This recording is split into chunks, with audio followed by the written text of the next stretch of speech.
Episode 27, Homemade Studio Ghibli Curry Recipe.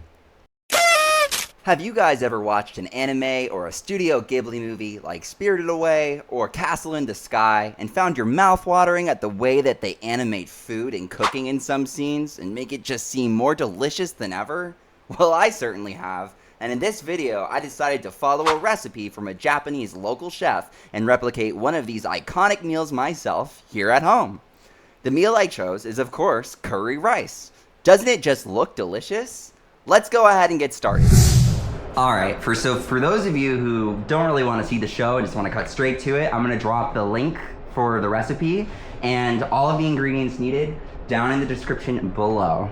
And for the rest of you that just want to hang out here with me and cook and see how I get it done, then let's enjoy.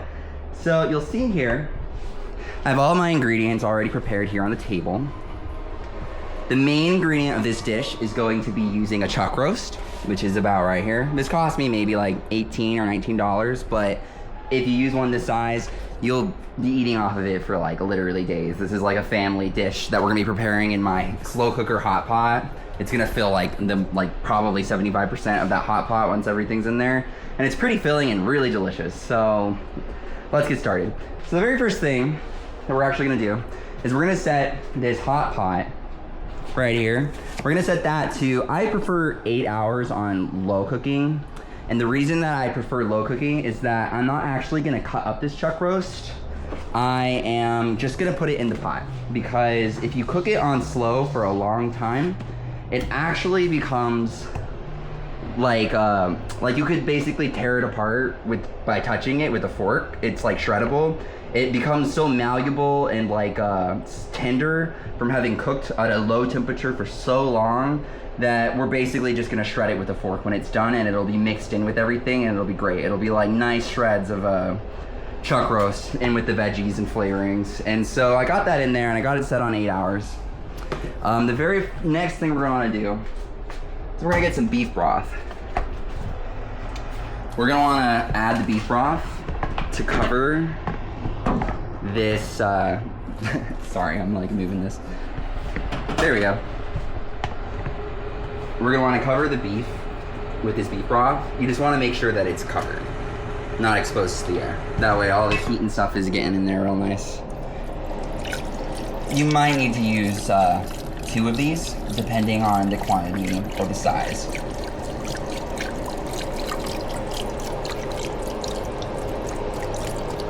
Because once these veggies and all get chopped up and put inside,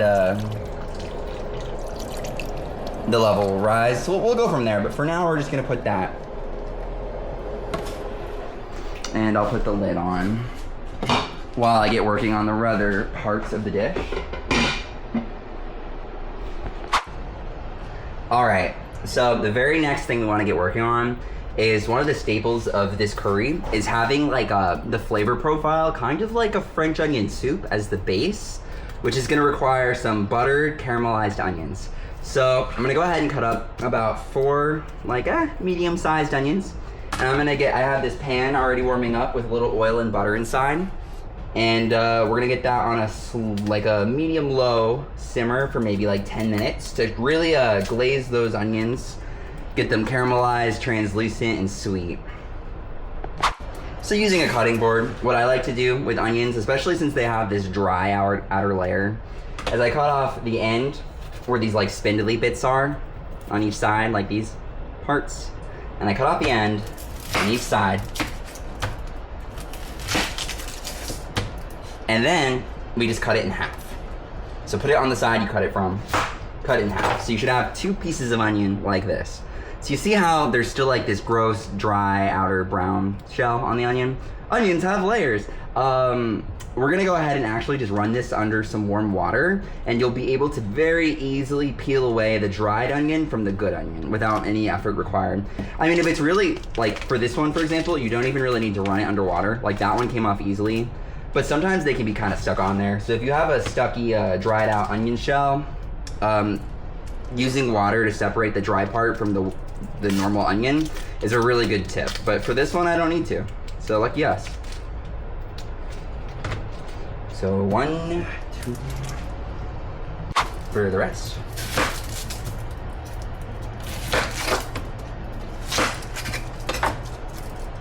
pull off the dried onion shell layer. I just throw it in the garbage disposal, but you could also throw it outside to compost in your yard.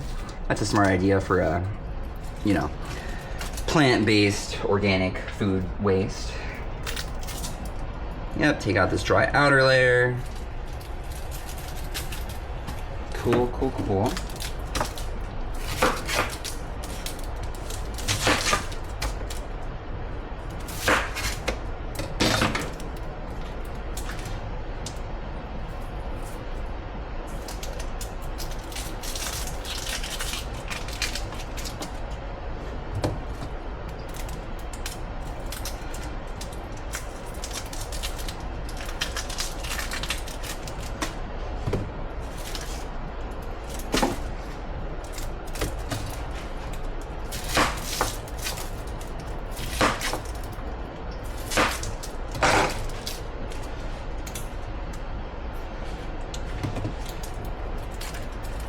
Just like so, we've shelled our onions.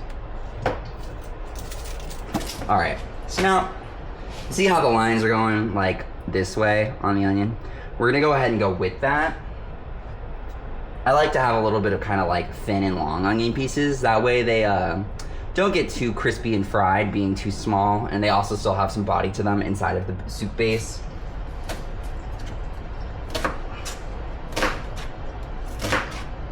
Cutting along that line on each half of the onion.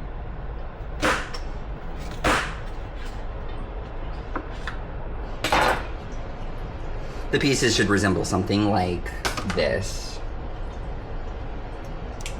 About these size. We want the sizes to be fairly consistent, but it's not a big deal if they're not. Adding them in.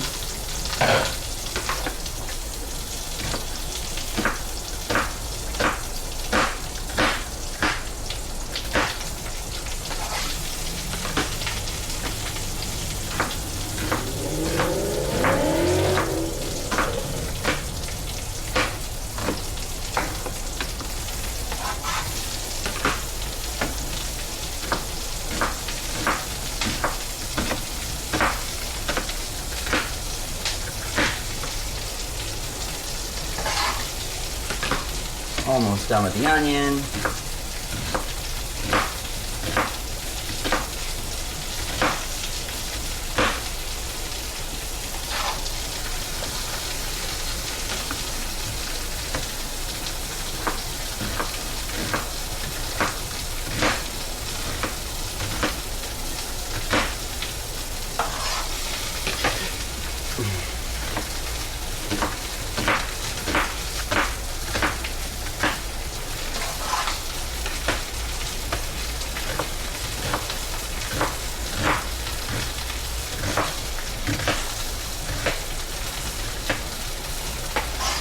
And with that, our onion's all cut up, but I'm just gonna go ahead and butter that pan a little bit further.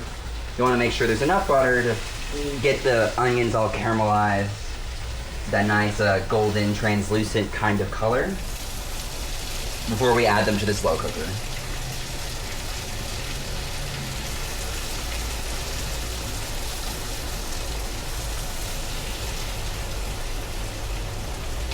That should be enough. You can adjust the butter by your diet or preference.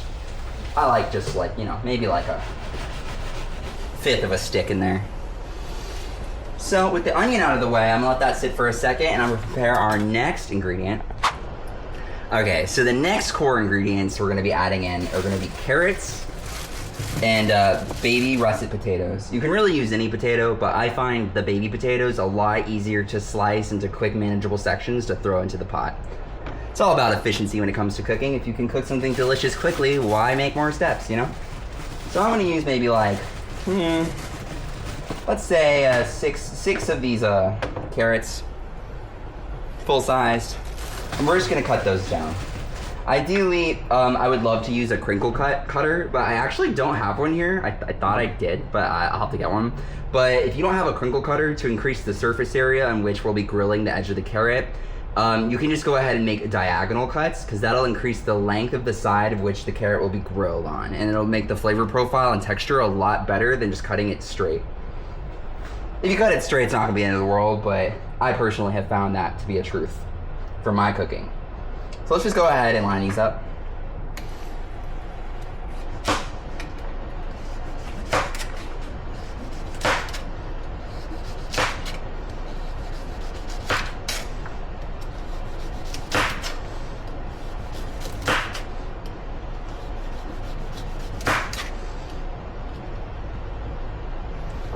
As they get thicker, I'll just kind of move these aside and cut less at a time. There we go. Knock that out. And then just, you know, save the ends. They have that little bit of a rooty stem part on them. You can throw those in the garden or eat them, but I don't really like that tough bit on the edge there, so I just kind of remove those.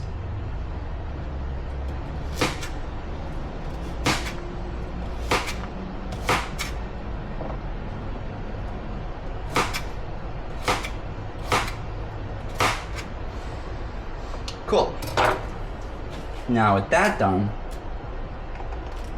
we can go ahead and introduce these carrots to our onions to kind of get those going as well.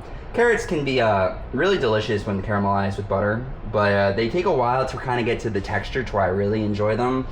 That's why slow cooking them or putting them on a low heat with butter in a pan for like a long time is a really good method to go about making yummy carrots. We're just gonna add those in there. Fun fact, French cooking, the quartet of, I forget the exact word for it, I'll add it later, but celery, onion, and carrot is actually the 3 base ingredients for many French dishes. It makes a great flavor profile. I won't personally be using celery in this dish. I will be using green onion, but we've got most of that part going already. So we're gonna let those steam for a while, and then I'm gonna get to work on cutting the potatoes. Before I get to those potatoes, let's check on our onions and carrots. See how they're kind of getting translucent? I had the lid on so they'd start steaming up and the butter is evenly distributed through them. We're getting pretty close to where I like them to be before I add them to the slow cooker. I just like to get them fairly started. That way they achieve the immersion with the broth really nicely while still having some body to hang on to. Put that back and let's get to those potatoes. So like I mentioned earlier, I like using these like bite size or like baby potatoes. They're like this. And the reason for it is because a normal potato, you have to cut it into a bunch of chunks and it's like a lot of intricate slices and awkwardness. But when they're this size, you can literally just like take, you can literally just cut it in half like so and then hold it together and cut it in half again. And then so that those 2 cuts makes about these size of little potato bits, and that's exactly the perfect mouth-sized bite that I want in my curry. So I'm gonna maybe use about a third of a bag of these, maybe like 10 of these potatoes, maybe 10 or 12. You can use more or less depending on how many carbs you'd like the curry to have, but since the curry is typically served with rice, we don't need to have a crazy amount of potatoes. So I'll just get like 10 of these. 1, 2, 4, 5, 6, 8, 9, 10. That'll do. 10, 11. It's about close enough. So now let's go ahead and cut these up and add them into our pot. And we'll just put those there for a little bit, and then we'll add it all into the slow cooker.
Try to get away from me.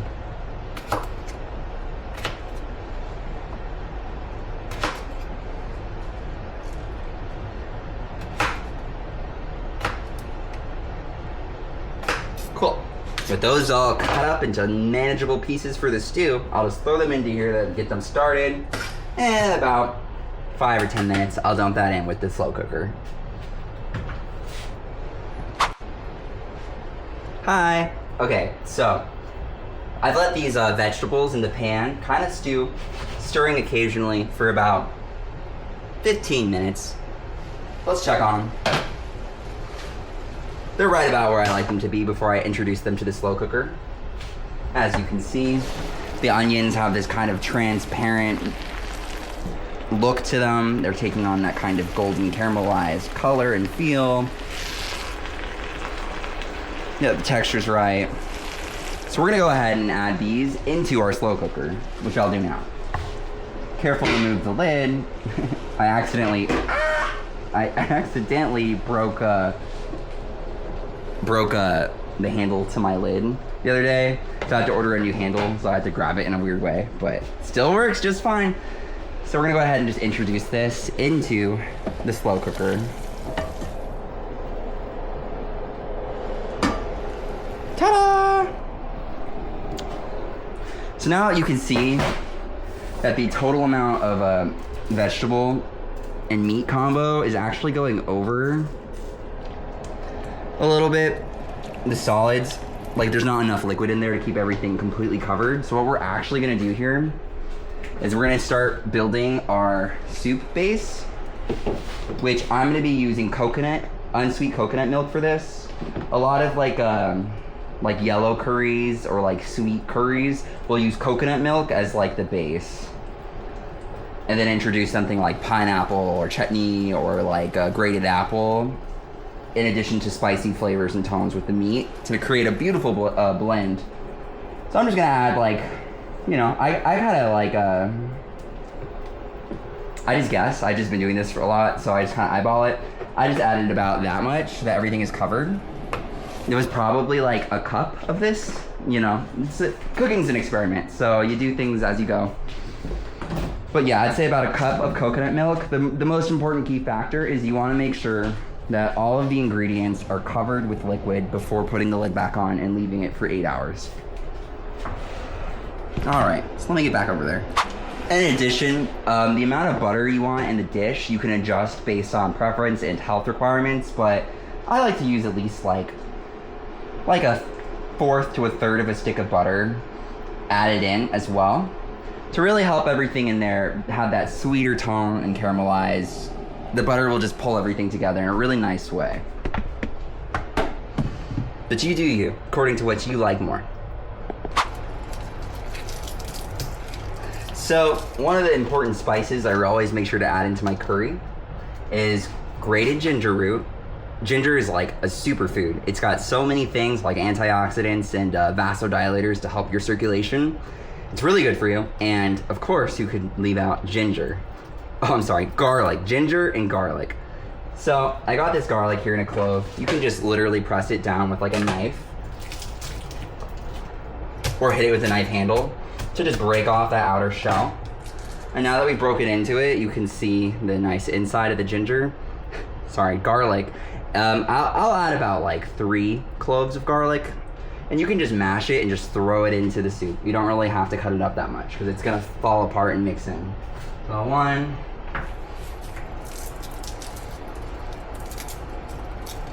And this one's really big, so we'll just count this as 2. So that'll be like 3, 2.5. Just mix that in there. Perfect. Now for the ginger, if you don't have one of these hand graters, I would strongly recommend to get one of these. It's super great for a lot of recipes, especially for introducing things that are a little awkward like ginger root, which are super healthy and great when added to like soups, teas, broths. You know, just a more dynamic flavor profile. But we're gonna go over here and I'm gonna set this up. Just like so. I'm just gonna go ahead and grater a good amount of ginger. alongside that garlic.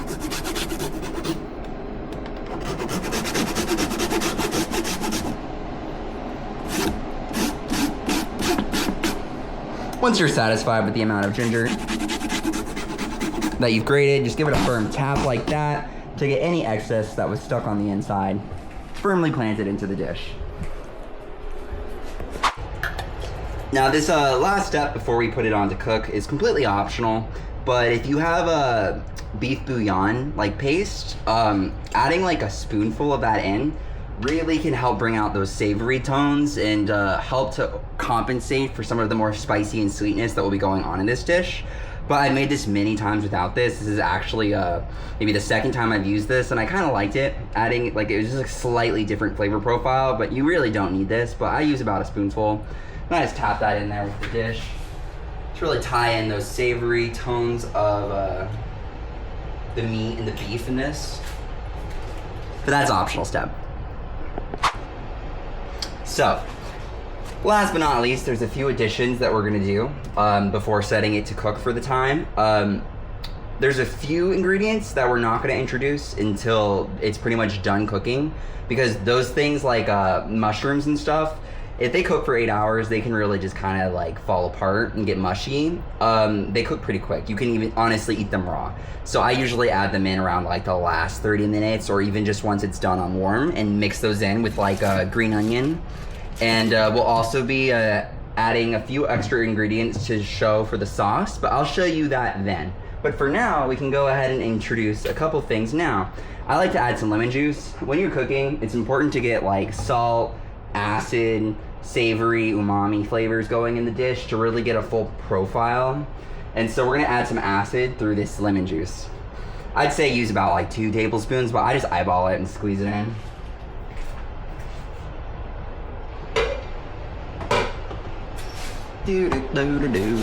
So some of this, just like that. And then I like to add a little soy sauce as well to get color and a little bit of that umami soy flavor. Just like that. Probably like 2 or 3 tablespoons worth of soy sauce. And then I like to add a little mirin, which is like this isn't necessary, typically doesn't call for it, but this adds a kind of like a sweet cooking seasoning. It's like a cooking wine almost, Japanese cooking wine, like a sake. Just add like a little bit like that, just for flavor, maybe like 2 or 3 tablespoons. Cool, cool, cool. So then, having done all of that, we're gonna save the rest of the ingredients, including the key ingredient, the golden curry paste, towards the end. So for now, let's go ahead and just mix that up a little bit, make sure it's looking good. See how there's that nice texture, everything's covered, the butter's melting, everything's blending, it's looking really good. So we're gonna go ahead and just put the lid back on, like so. And then we're gonna have to do my most favorite part, the go play video games or watch anime until it's done cooking. Fortunately for us, I know a little time magic, so we don't have to wait. 3, 2, 1. And voila! We went from having our food not hardly cooked to about 8 hours later. We've got about 30 minutes left on the cook time, but this is where I would like to add the last of the ingredients that are a little bit more time sensitive to getting mushy, including some spices, mushrooms, and the golden curry powder. There we go. Just like this. So for a container this size of a curry slow cooker, I'm actually gonna use this whole box. Depending on like how much you made, you're gonna want to adjust that amount, but it's like standard to use a whole box for something this size. So it comes in this little package, the golden curry. Oops, let me adjust the camera. There we go. Comes in this little package. And the package comes, when you open it, it's like a bar. It's almost like chocolate. It's got like, it's brown and has like the feel of chocolate, but it's not chocolate. Looks like this. It's got these little breaky things on it, so you can break it into the little bars, just like so. And what I actually do is I just take a bar and I kind of tear it apart with my fingers a little bit, like this.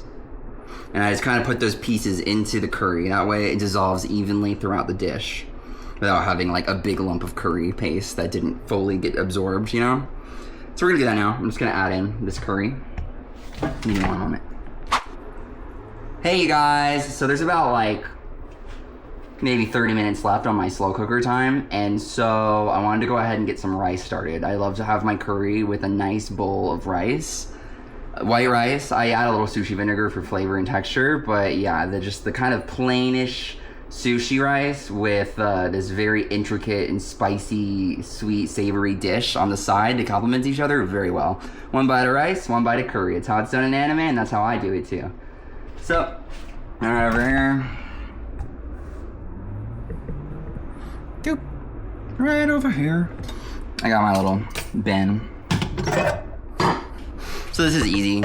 You just, I just use one, oops, just filled it. I just use one container of rice. One little cuppy of rice. This is I believe a cup. And so you use, for 1 cup of rice, you'll use 1 and about a 1/4 cup water. Keeps things simple. And then just put the lid on.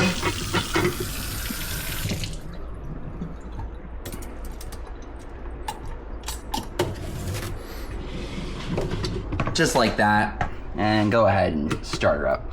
You can also add salt for flavor, not necessary, but I usually do.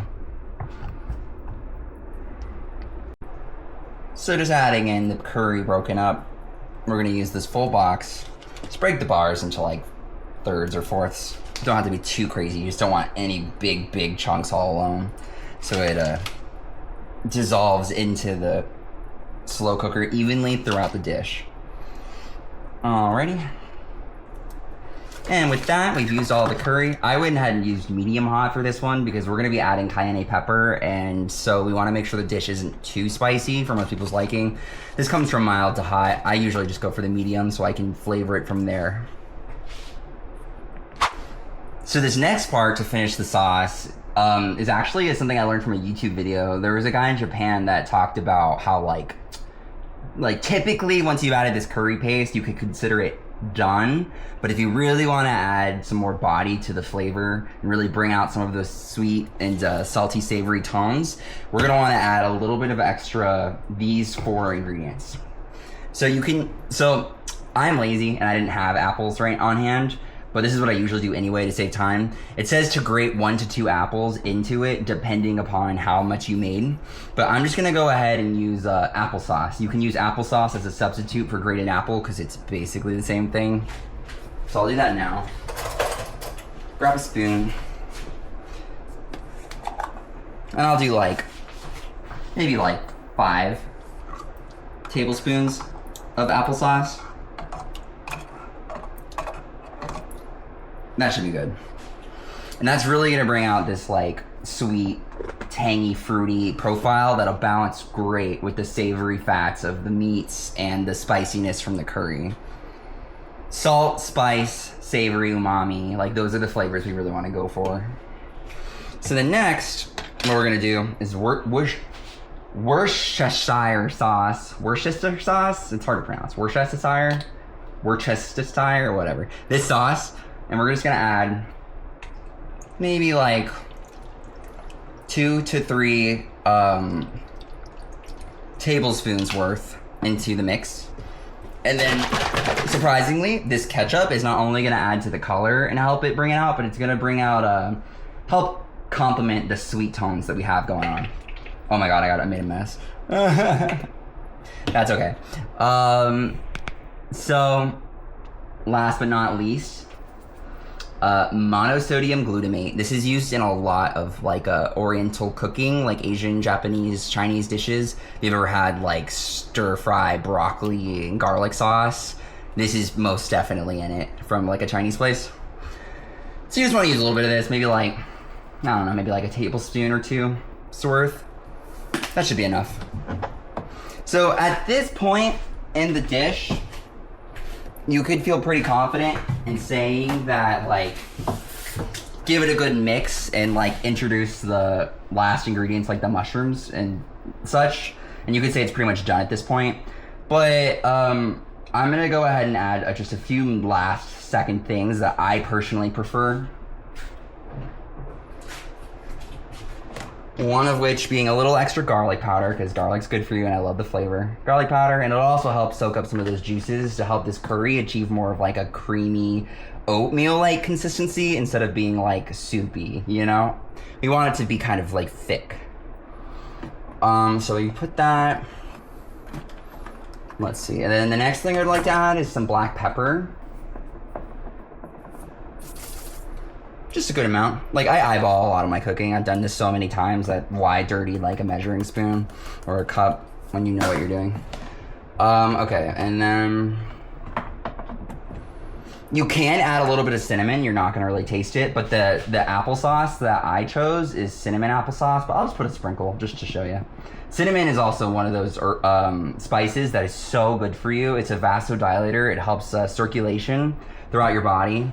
It's definitely something I would recommend trying to introduce to your diet somewhere. And then last but not least, I want to do a little cayenne pepper for that heat element and just a little bit of this iodized salt, crushed red pepper, and fine onion powder.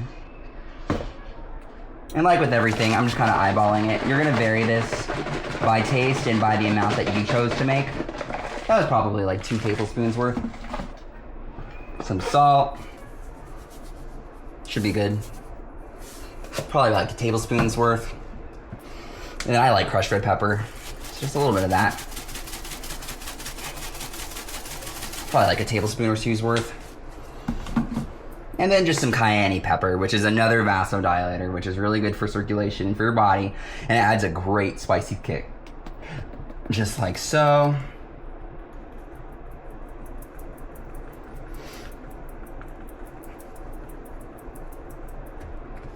And if you're feeling adventurous and you have something like cayenne pepper sauce, you could also throw some of that in there. I like it a little bit spicy, so. Spicy and sweet. It's a good balance.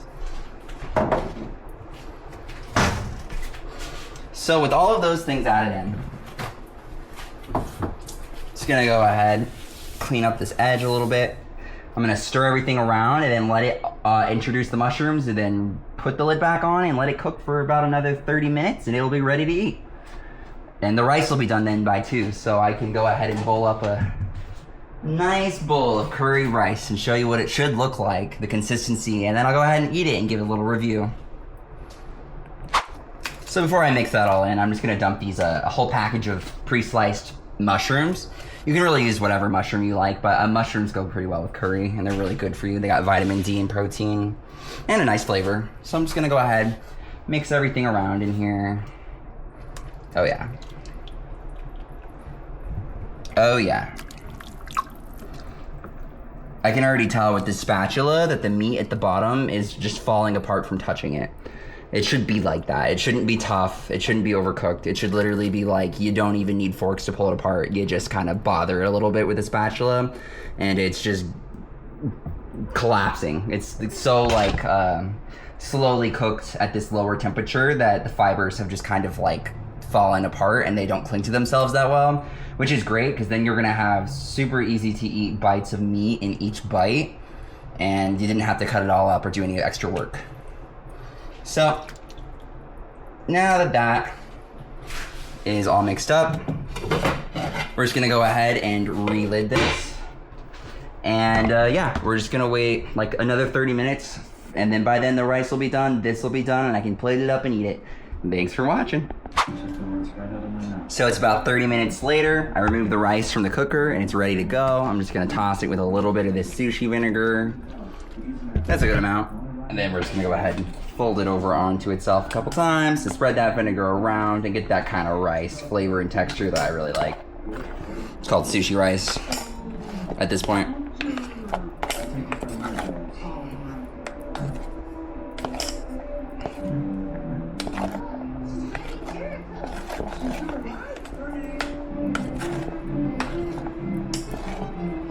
Cool. So with that, the rice texture is right. So we're just gonna fill half this bowl with the rice.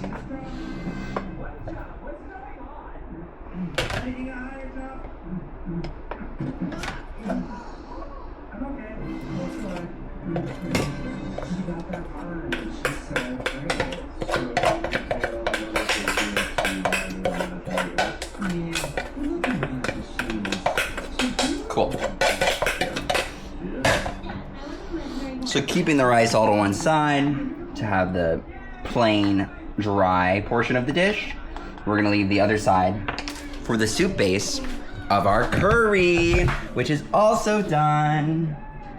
So using this little wooden ladle, I'm just gonna go ahead and give it one last good mix. All the meat is falling off the bone, like, you know, falling apart. It doesn't have to be torn with a fork or anything. It's ready to go.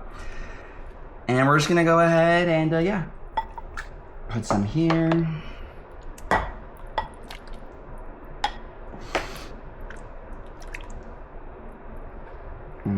It smells so good. It's so nice smelling.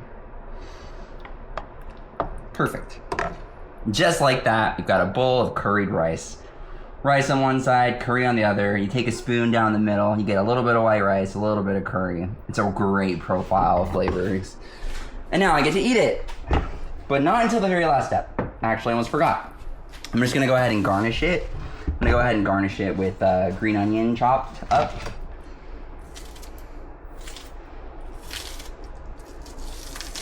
Just like that. And a little bit of sesame seed as a topper.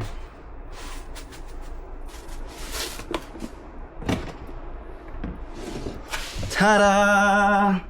Looks delicious, right? Tastes even better. Hey, you guys. So it's finally cooled off now for me to begin eating it, but look how nice it looks. Isn't that delicioso? It smells great. I'm really excited. But yeah, I just threw on some Bob's Burgers Best Moments. I love that show. But I'm sure you know from my Tina memes and a lot of my episodes, but let's go ahead and give this a try.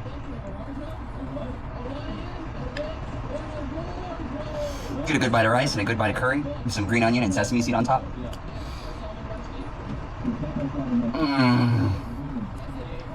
Oh my god. That slow cooker meat, it just falls apart in your mouth. It's like buttery, silky, the buttery fat, and then plain white rice. There's tones of spiciness, savoriness, saltiness, and sweetness. What more could you want?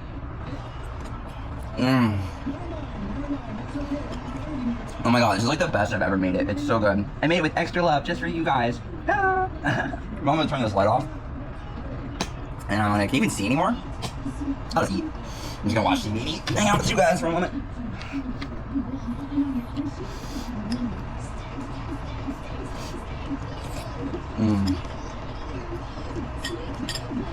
Louise is crazy, I love her.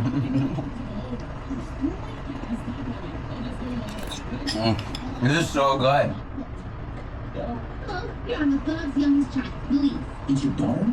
So like, even though it takes 8 hours for the slow cooker, the actual like cook time of like throwing the meat in there, just chopping the veggies, throwing them in there with spices, probably takes 20 minutes to prepare it. The rice is easy and instant. So this is a very, very easy thing to make multiple healthy family meals that taste great. Turn that down a little bit. Yeah, it's like a very Japanese anime-inspired dish, and I'm so grateful that I can make this at home because I don't live in Japan and I don't have anywhere near me where I can get something like this just easily and cheaply. So it's nice to learn to cook things sometimes. I hope you guys enjoyed this episode, and I hope that if you liked it, that you go ahead and replicate your own attempt at this dish. Maybe add your own special flavorings and make it your own way. If you do, you'll have to let me know in the comments. I would love to hear that you guys enjoy my videos and that you learned something or took something from them. This really is so good. Like, honestly, if you like curry, you need to try it. You need to at least like replicate some form of this variant because it's such a fun thing and delicious thing to make at home. It's literally like a hug for my soul. It's like that perfect home food that hits like all of the flavor profile. It's filling, it's warm, it's delicious, it's dynamic. And it's really cheap, really, for how many nights I'm gonna eat off of that. Like, I'm probably gonna get like 4 nights of food. And I eat a lot out of this dish.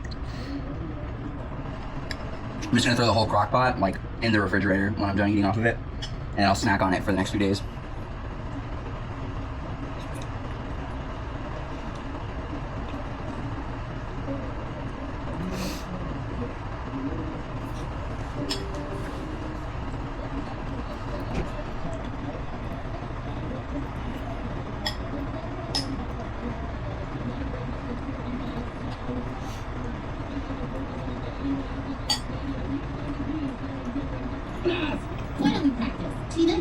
me and Jean break up with her. Go ahead, you can do it. Courtney, I think we should break up. Oh, okay. Please don't be sad. I get it. It's fine. Whatever. This is so hard. Can't I just wait till we go to different colleges and lose touch? You're doing it. You're doing it. Come on, try it with me. Courtney, I think we should break up. What? You'll never break up with me. I will kill you. I'm not doing it. Yes, you are. Again. Courtney, I think we should break up. No! I think we should break up.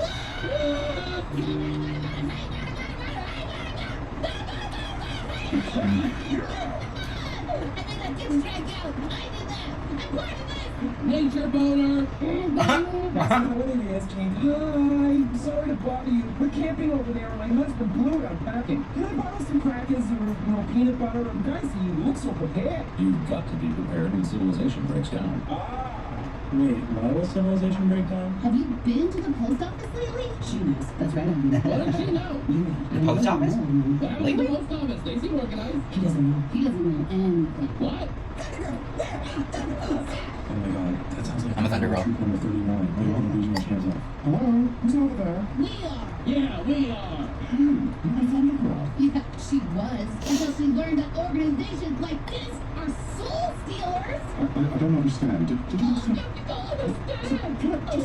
did you get separated from your troop? No, my troop got Turn the slide off now. from reality. Thunder Girls are a sham. Lay down, team. I used to be like you. This morning, I only cared about sashes and patches. Sashes and patches. Then I woke up. She woke the hell up. Okay, maybe you should camp with us tonight. We have plenty of food. I'd rather die. You need your food or your lives. Unless you have some cookies. And not the oatmeal one. Never the old one. Yeah. You know that chocolate chips and there's still oatmeal. I'm not wearing this. I'll take that. Godzilla. Bobzilla. Who said that? Janet, are you listening to me? I'm still listening, right, Janet? What are you gonna do? Please, if this could just, I've got 2.5 more hours. Godzilla's gonna kill you in under 2. You're absolutely right. You're absolutely right. Jen, you gotta get out of this. Please help, please. Better than this, Jen. You know you can do better. Who are you? The voice in your head, Janet. Service back to want to reserve the Duchess Suite for an indefinite stay, and you have one Mr. Bob Belcher's credit card. Now I need to complete this check-in as an adult. Yeah, I believe this photo ID says I'm an adult. Yes, it says you're 42, but it's written in pencil. Your background says Wagstaff School Picture. Wagstaff was my platoon name. Oh man, they said there'd be people like you when I came back. Fair in the country, protecting You her. may have to go please now. What? So you can ride home. Goodbye. What are you doing? I bike off myself to Mr. Bowie to save him. Yeah, leave now. I don't like to leave. Oh, do you have the ability to make 13-year-old girls poop out keys? He might, but look in his eye. This is my sister Boo! Girl boomer, girl boomer. There's boarding school all over again! Boarding school sounds fun. Dad hung up on me when it's okay because I know he loves me, and he says we have to go to Fit Jam. Big jam. God. Oh, this is so good. Chocolate bar with bacon and red pepper flakes, please. Oh, that'll be $13. I got a little bit of lice left, so I'm gonna grab one more scoop, but I'm gonna call the video for here. Thank you so much for joining me. I hope you guys like my recipe, and I hope that you guys got something out of it. And I'm really grateful that you guys are supporting me in this channel. This is my dream, and I can't make it happen. You can see that. You can't make it happen without you guys. But yeah, as always, peace, love, and truth, walking hand in hand in the light with God. Love you guys.